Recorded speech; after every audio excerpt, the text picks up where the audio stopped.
Lastly, I'm going to cover the changes that I feel can be seen from my preliminary task in comparison to my final edit of my opening sequence. During my preliminary task, I was still coming to terms with the rules of continuity. I mean, it was so much more vital to keep these strung, as that's exactly what the task was. So I needed to stick to all the continuity techniques in order to not distort the viewer's perspective of the scene.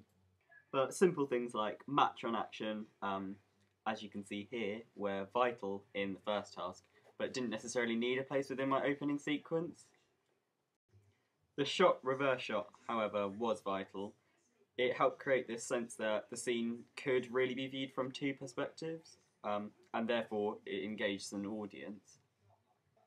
The 180-degree rule, as well, I think was vital within my preliminary task, but I didn't think it mattered as much within my actual opening sequence because, for me personally, my framing of the shots were based around like the natural lines and angles that you could see, and so in that sense, the shots kept continuity with the 180-degree rule when it felt natural, but was abandoned if it would otherwise make a boring shot. The overall product of my opening sequence in general is better than the preliminary task, and I'd blend this down to largely something as simple as the lighting. So within the classroom shots of the preliminary task, the lighting, which is really all photography is about, distorts the scene and makes an unnecessary obscure vision on quite a natural scene. Doing the opening sequence outdoors really let me harness this lighting. I mean, it's flood lighting, it's not just a small box of light, and so the entire product looks more natural and less abstract. I feel like I've developed my own personal way of filming in particular.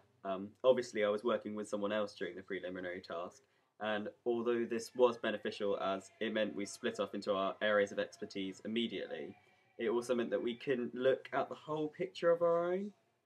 So where I previously worked a lot on the pre-production stage of the product, so the storyboarding, the animatic, and the preparation of the score before we actually came to film, um, being in complete control of the filming process has been a big learning curve because it really is my ideas that come into life. The editing process too was a lot different this time. I was so much more comfortable with using Final Cut this time, and the quick editing cuts and abandoning the continuity techniques every now and then really is my own personal style. It's vital for this style if it means a film can be distributed.